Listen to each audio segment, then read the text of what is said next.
Hello दोस्तों, कैसे हैं आप लोग। आशा करते हैं आप लोग बहुत ही अच्छे होंगे और आपकी पढ़ाई लिखाई भी बहुत ही अच्छी चल रही होगी। दोस्तों, आज हम लोग एम लक्ष्मीकांत में अपना छठा चैप्टर नागरिकता पे चर्चा करेंगे और इसके बारे में जानेंगे। तो चलिए शुरू करते हैं आज का वीडियो। नागरिकता यानी कि सिटीजनशिप। पहला है अर्थ एवं महत्व। किसी अन्य आधुनिक राज्य की तरह भारत में दो तरह के लोग हैं, नागरिक और विदेशी। नागरिक भारतीय राज्य के पूर्ण सदस्य होते हैं और उनकी इस पर पूर्ण निष्ठा होती है। इन्हें सभी सिविल और राजनीतिक अधिकार प्राप्त होते हैं। दूसरी ओर विदेशी किसी अन्य राज्य के नागरिक होते हैं, इसलिए उन्हें सभी नागरिक एवं राजनीतिक अधिकार प्राप्त नहीं होते हैं। इनकी दो श्रेणियां होती हैं, विदेशी मित्र एवं विदेशी शत्रु। विदेशी मित्र वे होते हैं जिनके भारत के साथ सकारात्मक संबंध होते हैं। विदेशी शत्रु वे हैं जिनके साथ भारत का युद्ध चल रहा हो। उन्हें कम अधिकार प्राप्त होते हैं तथा वे गिरफ्तारी और नज़रबंदी के विरुद्ध सुरक्षित नहीं होते। अनुच्छेद 22। भारतीय संविधान भारतीय नागरिकों को निम्नलिखित अधिकार एवं विशेषाधिकार प्रदान करता है, विदेशियों को नहीं। पहला है धर्म, मूल वंश, जाति, लिंग या जन्म स्थान के आधार पर विभेद के विरुद्ध अधिकार। अनुच्छेद 15। लोक नियोजन के विषय में समता का अधिकार। अनुच्छेद 16। वाक्य स्वातंत्र्य एवं अभिव्यक्ति की स्वतंत्रता, सम्मेलन, संघ, संचरण, निवास व व्यवसाय की स्वतंत्रता। अनुच्छेद 19। संस्कृति और शिक्षा संबंधी अधिकार। अनुच्छेद 29 व 30। लोकसभा और राज्य विधानसभा चुनाव में मतदान का अधिकार। संसद एवं राज्य विधानमंडल की सदस्यता के लिए चुनाव लड़ने का अधिकार। सार्वजनिक पदों जैसे राष्ट्रपति, उपराष्ट्रपति, उच्चतम एवं उच्च न्यायालय के न्यायाधीश, राज्यों के राज्यपाल, महान्यायवादी एवं महाधिवक्ता की योग्यता रखने का अधिकार। उपरोक्त अधिकारों के साथ नागरिकों को भारत के प्रति कुछ कर्तव्यों का भी निर्वहन करना होता है। उदाहरण के लिए कर भुगतान, राष्ट्रीय ध्वज एवं राष्ट्रगान का सम्मान, देश की रक्षा आदि। भारत में नागरिक जन्म से या प्राकृतिक रूप से राष्ट्रपति बनने की योग्यता रखते हैं, जबकि अमेरिका में केवल जन्म से ही नागरिक ही राष्ट्रपति बन सकता है। अब है संवैधानिक उपबंध। संविधान के भाग 2 में अनुच्छेद 5 से 11 तक में नागरिकता के बारे में चर्चा की गई है। इस संबंध में इसमें अस्थायी और विस्तृत उपबंध नहीं है। यह सिर्फ उन लोगों की पहचान करता है जो संविधान लागू होने के समय अर्थात 26 जनवरी 1950 को भारत के नागरिक बने। इसमें न तो इनके अधिग्रहण एवं न ही नागरिकता की हानि की चर्चा की गई है। यह संसद को इस बात का अधिकार देता है कि वह नागरिकता से संबंधित मामलों की व्यवस्था करने के लिए कानून बनाए। इसी प्रकार संसद ने नागरिकता अधिनियम 1955 को लागू किया, जिसका समय समय पर संशोधन किया गया। संविधान निर्माण के उपरांत 26 जनवरी 1950 संविधान के अनुसार 4 श्रेणियों के लोग भारत के नागरिक बने। पहला, एक व्यक्ति जो भारत का मूल निवासी है और 3 में से कोई एक शर्त पूरा करता है। ये शर्तें हैं, यदि उसका जन्म भारत में हुआ हो या उसके माता पिता में से किसी एक का जन्म भारत में हुआ हो या संविधान लागू होने के 5 वर्ष पूर्व से भारत में रह रहा हो। अनुच्छेद 5। दूसरा है, एक व्यक्ति जो पाकिस्तान से भारत आया हो और यदि उसके माता पिता या दादा दादी अविभाजित भारत में पैदा हुए हो और निम्न में से कोई एक शर्त पूरा करता हो, वह भारत का नागरिक बन सकता है। यदि वह 19 जुलाई 1948 से पूर्व स्थानांतरित हुआ हो, अपने प्रवसन की तिथि से उसने सामान्यतः भारत में निवास किया हो और यदि उसने 19 जुलाई 1948 को या उसके बाद भारत में प्रवसन किया हो, तो वह भारत का नागरिक के रूप में पंजीकृत हो। लेकिन ऐसे व्यक्ति का पंजीकृत होने के लिए 6 माह तक भारत में निवास आवश्यक है। तीसरा है, एक व्यक्ति जो 1 मार्च 1947 के बाद भारत से पाकिस्तान स्थानांतरित हो गया हो, लेकिन बाद में फिर भारत में पुनर्वास के लिए लौट आया हो, तो वह भारत का नागरिक बन सकता है। उसे पंजीकरण प्रार्थना पत्र के बाद 6 माह तक भारत रहना होगा। चौथा है, एक व्यक्ति जिसके माता पिता या दादा दादी अविभाजित भारत में पैदा हुए हों, लेकिन वह भारत के बाहर रह रहा हो, फिर भी वह भारत का नागरिक बन सकता है यदि उसने भारत के नागरिक के रूप में पंजीकरण कूटनीतिज्ञ तरीके या पार्षदीय प्रतिनिधि के रूप में आवेदन किया हो। यह व्यवस्था भारत के बाहर रहने वाले भारतीयों के लिए बनाई गई है ताकि वे भारत की नागरिकता ग्रहण कर सकें। कुल मिलाकर ये व्यवस्थाएं नागरिकों की चर्चा करती है। पहला है व्यक्ति जो भारत का मूल निवासी हो। दूसरा, व्यक्ति पाकिस्तान से स्थानांतरित हुआ हो। तीसरा है व्यक्ति पाकिस्तान स्थानांतरित हुआ लेकिन बाद में लौट आया हो। और चौथा, भारतीय मूल का वह व्यक्ति जो बाहर रह रहा हो। नागरिकता संबंधी अन्य संवैधानिक प्रावधान इस प्रकार है। पहला, वह व्यक्ति भारत का नागरिक नहीं होगा या भारत का नागरिक नहीं माना जाएगा जो स्वेच्छा से किसी अन्य देश की नागरिकता ग्रहण कर लेगा। दूसरा है, प्रत्येक व्यक्ति जो भारत का नागरिक है या समझा जाता है वह ऐसा नागरिक बना रह सकता है यदि संसद इस प्रकार के किसी विधान का निर्माण करे। तीसरा है, संसद को यह अधिकार है कि वह नागरिकता के अर्जन और समाप्ति के तथा नागरिकता से संबंधित अन्य सभी विषयों के संबंध में विधि बना सकती है। अब है नागरिकता अधिनियम 1955। नागरिकता अधिनियम 1955 संविधान लागू होने के बाद अर्जन एवं समाप्ति के बारे में उपबंध करता है। मूल रूप से नागरिकता अधिनियम 1955 ने भी राष्ट्रमंडल नागरिकता प्रदान की है, लेकिन इस प्रावधान को नागरिकता संशोधन अधिनियम 2003 के द्वारा निरस्त कर दिया गया था। अब है नागरिकता का अर्जन। नागरिकता अधिनियम 1955 नागरिकता प्राप्त करने की 5 शर्तें बताता है, जैसे जन्म, वंशानुगत, पंजीकरण, प्राकृतिक एवं क्षेत्र समाविष्ट करने के आधार पर। पहला है जन्म से। भारत में 26 जनवरी 1950 को या उसके बाद परंतु 1 जुलाई 1947 से पूर्व जन्मा व्यक्ति अपने माता पिता के जन्म की राष्ट्रीयता के बावजूद भारत का नागरिक होगा। भारत में 1 जुलाई को या उसके बाद जन्मा व्यक्ति केवल तभी भारत का नागरिक माना जाएगा यदि उसके जन्म के समय उसके माता पिता में से कोई एक भारत का नागरिक हो। इसके अलावा यदि किसी व्यक्ति का जन्म 3 दिसंबर 2004 के बाद भारत में हुआ हो तो वह उसी दशा में भारत का नागरिक माना जाएगा यदि उसके माता पिता दोनों उसके जन्म के समय भारत के नागरिक हो या माता पिता में से एक उस समय भारत का नागरिक हो तथा दूसरा अवैध प्रवासी न हो। भारत में पदस्थ विदेशी राजनयिकों एवं शत्रु देश के बच्चों को भारत की नागरिकता अर्जन करने का अधिकार नहीं है। दूसरा है वंश के आधार पर। कोई व्यक्ति जिसका जन्म 26 जनवरी 1950 को या उसके बाद परंतु 10 दिसंबर 1992 से पूर्व भारत के बाहर हुआ हो वह वंश के आधार पर भारत का नागरिक बन सकता है यदि उसके जन्म के समय उसका पिता भारत का नागरिक हो। यदि 10 दिसंबर 1992 को या उसके बाद यदि किसी व्यक्ति का जन्म देश के बाहर हुआ हो तो वह तभी भारत का नागरिक बन सकता है यदि उसके जन्म के समय उसके माता पिता में से कोई एक भारत का नागरिक हो। 3 दिसंबर 2004 के बाद भारत से बाहर जन्मा कोई व्यक्ति वंश के आधार पर भारत का नागरिक नहीं हो सकता यदि उसके जन्म के 1 वर्ष के भीतर भारतीय काउंसुलेट में उसके जन्म का पंजीकरण न करा दिया गया हो या केंद्र सरकार की सहमति से उक्त अवधि के बाद पंजीकरण न हुआ हो। इस प्रकार के बच्चे का भारतीय कॉन्सुलेट में पंजीकरण कराते समय आवेदन पत्र में माता पिता को इस आशय का शपथ पत्र देना होगा कि उनके बच्चे के पास किसी अन्य देश का पासपोर्ट नहीं है। पुनः एक नाबालिग जो वंश के आधार पर भारत का नागरिक है साथ ही वह किसी अन्य देश का भी नागरिक है तब उसकी भारतीय नागरिकता समाप्त हो जाएगी जब तक कि वह अन्य देश की नागरिकता या राष्ट्रीयता का परित्याग वयस्क होने से 6 माह के अंदर नहीं कर देता। तीसरा है पंजीकरण द्वारा। केंद्र सरकार आवेदन प्राप्त होने पर किसी व्यक्ति अवैध प्रवासी न हो को भारत के नागरिक के रूप में पंजीकृत कर सकती है यदि वह निम्नांकित श्रेणियों में से किसी से संबंध हो। नामतः पहला है क, भारतीय मूल का व्यक्ति जो नागरिकता प्राप्ति का आवेदन देने से ठीक पूर्व 7 वर्ष भारत में रह चुका हो। दूसरा है भारतीय मूल का वह व्यक्ति जो अविभाजित भारत के बाहर या किसी अन्य देश में अन्यत्र रह रहा हो। तीसरा है वह व्यक्ति जिसने भारतीय नागरिक से विवाह किया हो और वह पंजीकरण के लिए प्रार्थना पत्र देने से पूर्व 7 वर्ष से भारत में रह रहा हो। चौथा है भारत के नागरिक के नाबालिग बच्चे। पांचवा है कोई व्यक्ति जो पूरी आयु तथा क्षमता का हो तथा उसके माता पिता भारत के नागरिक के रूप में पंजीकृत हो।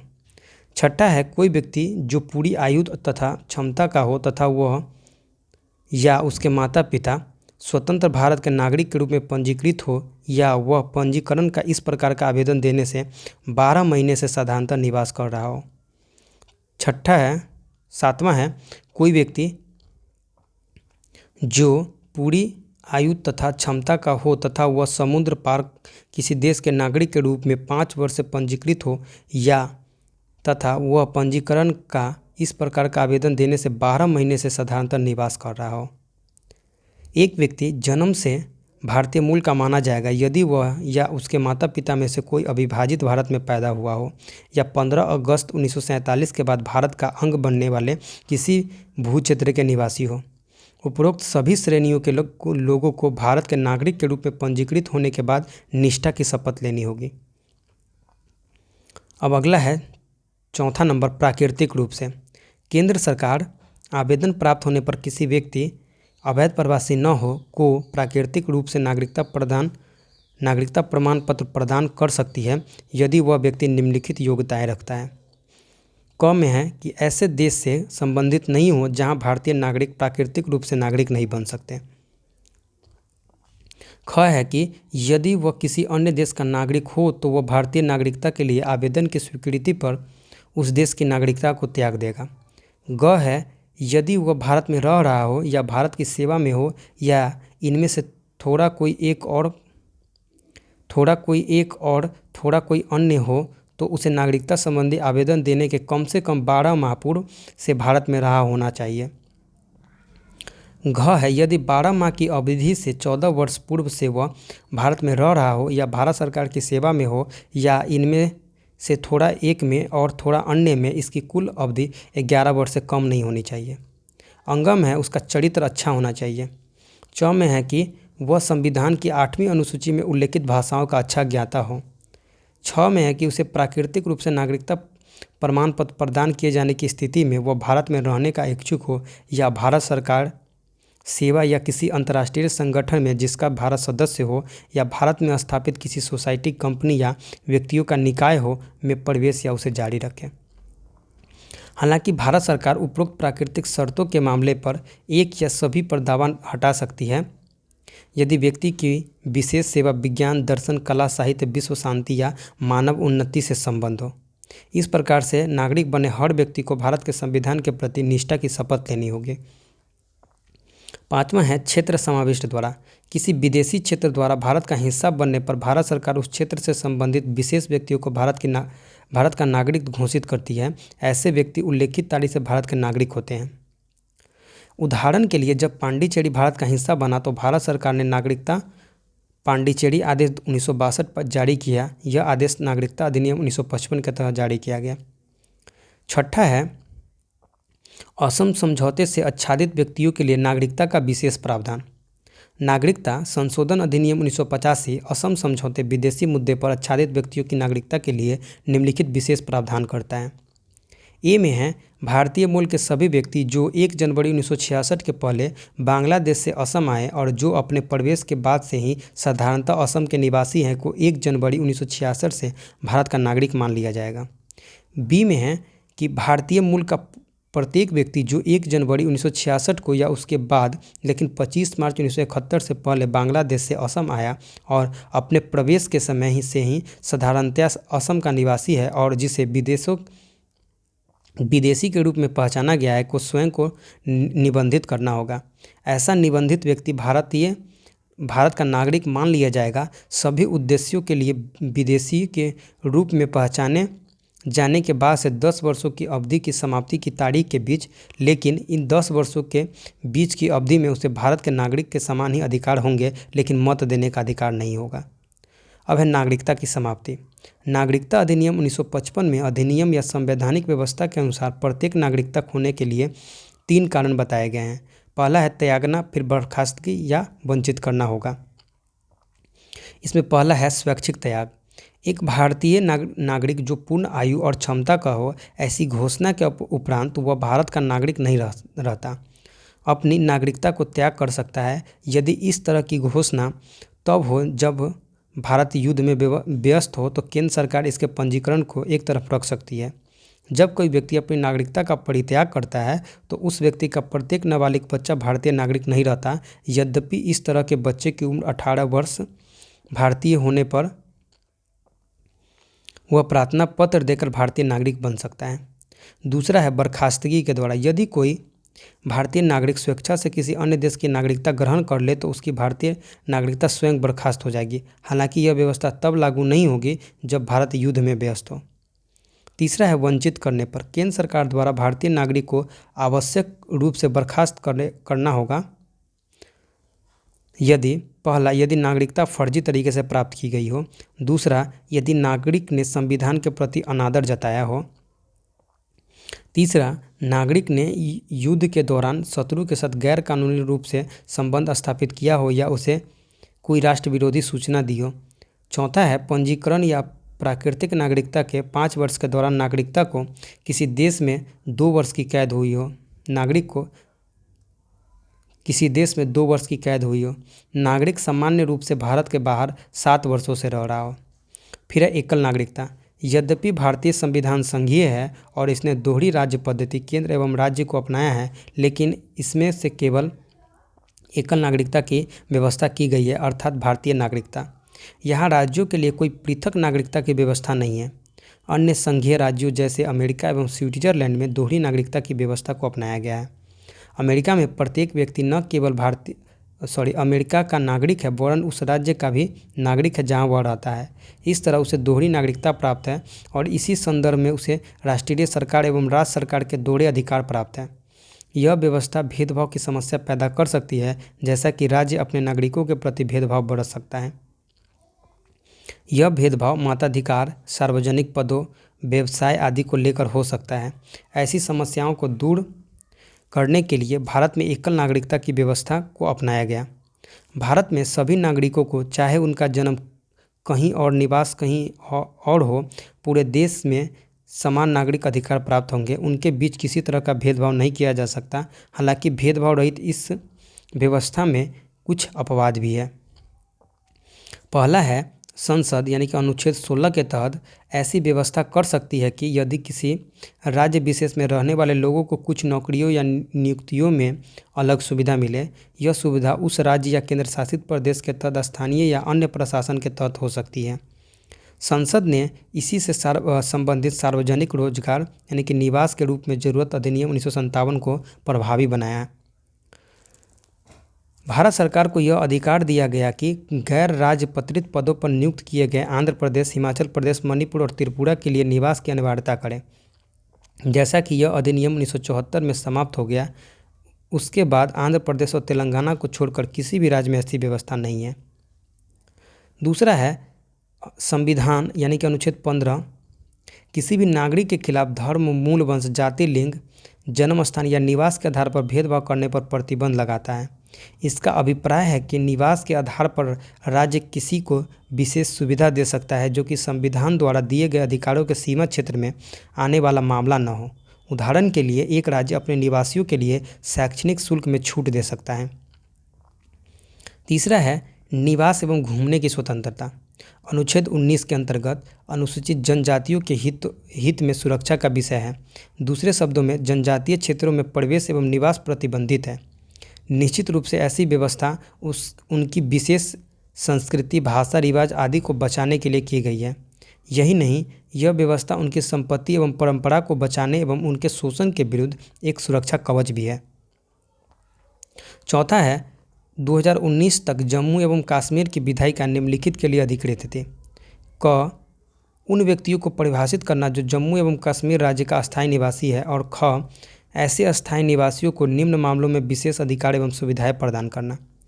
पहला है राज्य सरकार की सेवा में रोजगार। दूसरा है राज्य में अचल संपत्ति अर्जित करना। और तीसरा है राज्य द्वारा छात्रवृत्ति या अन्य प्रकार की सहायता प्राप्त करने का अधिकार। उपरोक्त प्रावधान भारत के संविधान के अनुच्छेद 35A पर आधारित है। यह अनुच्छेद संविधान जम्मू एवं कश्मीर पर लागू आदेश द्वारा संविधान में जोड़ा गया था। यह संवैधानिक आदेश राष्ट्रपति द्वारा संविधान के अनुच्छेद 370 के अंतर्गत पारित किया गया था, जिसने जम्मू एवं कश्मीर राज्य को विशेष राज्य का दर्जा दे रखा था। 2019 में एक नए आदेश के तहत संविधान जम्मू एवं कश्मीर पर लागू आदेश 2019 द्वारा राष्ट्रपति ने इस विशेष दर्जे को वापस ले लिया। इस नए आदेश ने पूर्व के आदेश को अधिक्रमित कर दिया। भारत का संविधान कनाडा की तरह एकल नागरिकता का उपबंध करता है और एकीकृत अधिकार कुछ मामले को छोड़कर प्रदान करता है। यह व्यवस्था भाईचारे और लोगों के बीच एकता बनाए रखने के लिए की गई ताकि एक शक्तिशाली भारतीय राष्ट्र की स्थापना हो सके। इसके बावजूद भारत में सांप्रदायिक दंगे, वर्ग संघर्ष, जातीय युद्ध, भाषाई विवाद आदि होते रहे हैं। इस तरह संविधान निर्माताओं का एक एकीकृत भारतीय राष्ट्र निर्माण का लक्ष्य पूरा नहीं किया जा सका है। अब है विदेशी भारतीय नागरिकता। सितंबर 2000 में भारत सरकार यानी कि विदेश मंत्रालय ने भारतीय डायस्पोरा पर एल.एम. सिंघवी की अध्यक्षता में एक उच्च स्तरीय समिति का गठन किया। कमेटी को वैश्विक भारतीय डायस्पोरा के व्यापक अध्ययन करने तथा उनके साथ रचनात्मक संबंध बनाने के उपायों पर अनुशंसा देने का कार्य सौंपा गया। समिति ने अपनी रिपोर्ट जनवरी 2002 में सौंपी। इसने नागरिकता अधिनियम 1955 में संशोधन की सिफारिश की ताकि भारतीय मूल के व्यक्तियों यानी कि पर्सन्स ऑफ इंडियन ओरिजिन्स यानी कि PIOS को दोहरी नागरिकता प्रदान की जा सके, लेकिन कुछ विशेष देशों में रहने वाले को ही। उसी के अनुसार नागरिकता संशोधन अधिनियम 2003 में विदेशी भारतीय नागरिकता का प्रावधान किया गया। 16 निर्दिष्ट देशों के PIO यानी भारतीय मूल के व्यक्तियों के लिए पाकिस्तान और बांग्लादेश को छोड़कर इस अधिनियम ने पूर्व मुख्य अधिनियम के राष्ट्रमंडल नागरिकता से संबंधित सभी प्रावधान हटा लिए। बाद में नागरिकता संशोधन अधिनियम 2005 में सभी देशों के भारतीय मूल के व्यक्तियों को विदेशी भारतीय नागरिकता प्रदान करने के अपवाद पाकिस्तान और बांग्लादेश प्रावधान किए गए, जब तक कि उनके गृह देश स्थानीय कानूनों के अनुसार दोहरी नागरिकता प्रदान करते हों। पुनः नागरिकता संशोधन अधिनियम 2015 ने मुख्य अधिनियम में विदेशी भारतीय नागरिकता यानी कि OCI संबंधी प्रावधानों को संशोधित कर दिया। इसने भारतीय विदेशी नागरिकता कार्ड होल्डर यानी कि overseas citizen of India card holder के नाम से एक नई योजना शुरू की है, जिसमें PIO स्कीम तथा OCI कार्ड स्कीम को मिलाकर दिया गया है। PIO स्कीम को 19/8/2002 में शुरू किया गया था और उसके बाद OCI कार्ड स्कीम 2/12/2005 में शुरू की गई थी। दोनों स्कीमें साथ साथ चल रही थी। वैसे OCI स्कीम अधिक लोकप्रिय थी। आवेदक इस कारण भ्रम की स्थिति में थे। आवेदकों का भ्रम दूर कर उन्हें अधिक सुविधाएं प्रदान करने के लिए भारत सरकार ने PIO और OCI को मिलाकर एकल स्कीम का सूत्रण किया, जिसमें दोनों स्कीमों के सकारात्मक पक्ष को शामिल किया गया। इस प्रकार इस उद्देश्य की पूर्ति के लिए नागरिकता संशोधन अधिनियम 2015 अधिनियमित किया गया। PIO स्कीम 9/1/2015 के प्रभाव से रद्द कर दी गई और यह अधिसूचित किया गया कि सभी चालू PIO कार्डधारक 9/1/2015 से OCI कार्डधारक मान लिए जाएंगे। नागरिकता संशोधन अधिनियम 2015 विदेशी भारतीय नागरिक को बदलकर विदेशी भारतीय नागरिक कार्डधारक यानी कि overseas citizen of India card holder कर दिया और मुख्य अधिनियम में निम्नलिखित प्रावधान कर दिए। पहला है विदेशी भारतीय नागरिक कार्ड होल्डर का निबंधन। इसमें पहला नंबर पे है, भारत सरकार आवेदन प्राप्त होने पर किसी विदेशी भारतीय नागरिक कार्डधारक यानी कि होल्डर को पंजीकृत कर सकती है। इसमें ए है पूर्ण आयु एवं क्षमता वाला कोई व्यक्ति।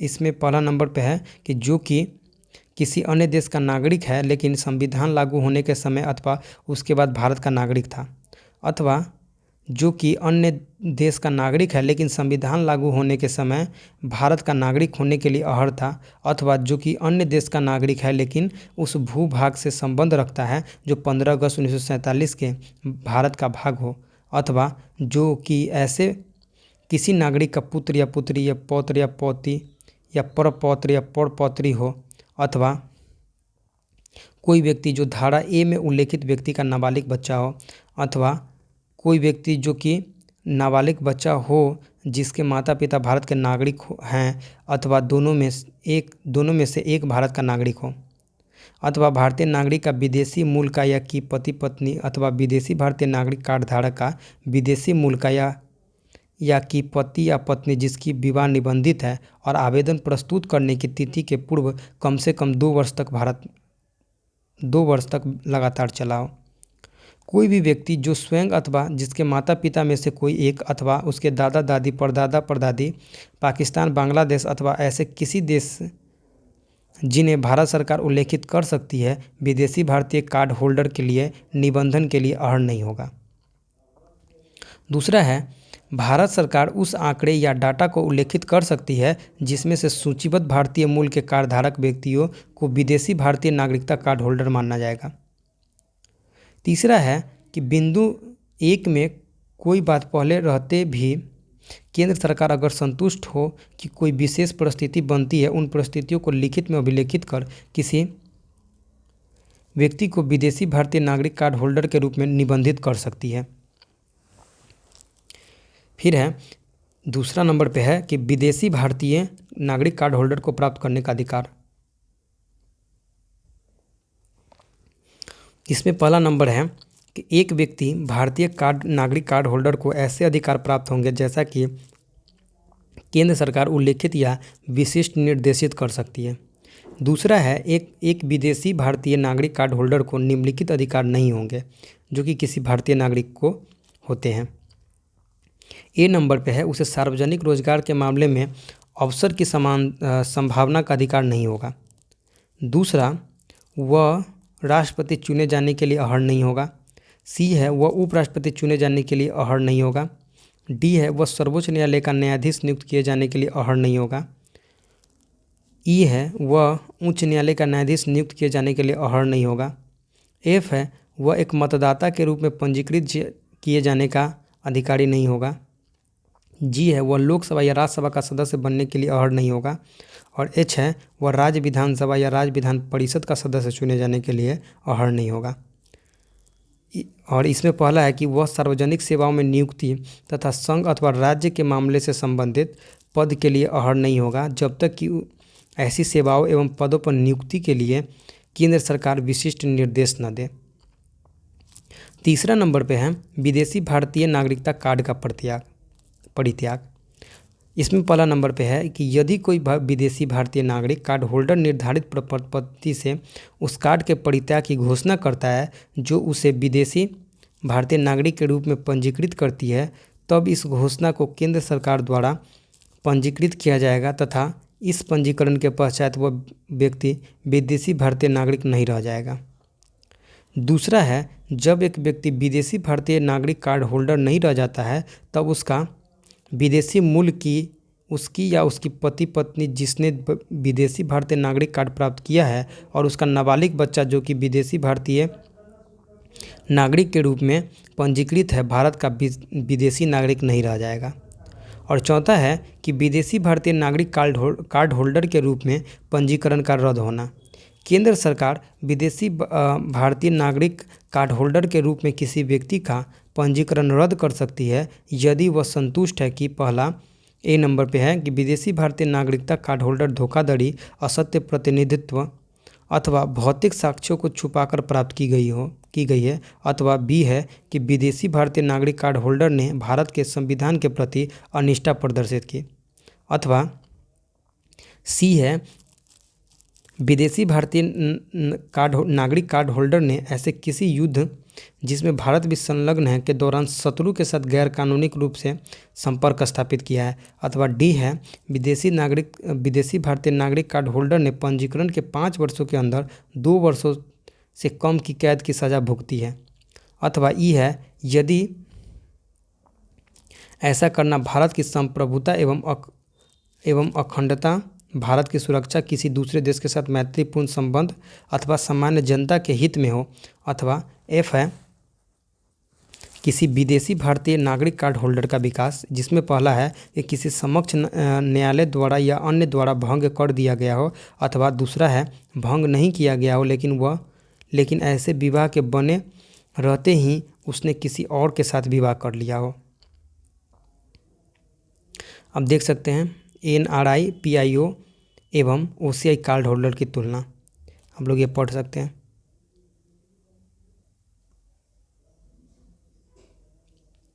वीडियो पॉज करके आप देख सकते हैं।